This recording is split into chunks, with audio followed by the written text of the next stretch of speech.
Hay un animal con el cerebro más grande del mundo y no es el humano. Su cerebro pesa más de 9 kilos. Te presento al cachalote. Este gigante marino tiene el cerebro más grande de todo el reino animal, tan pesado como una sandía gigante.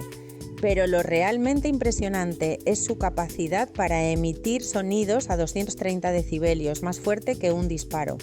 Esa potencia acústica puede dejarte inconsciente bajo el agua. No es el más inteligente, pero sin duda es el más brutal.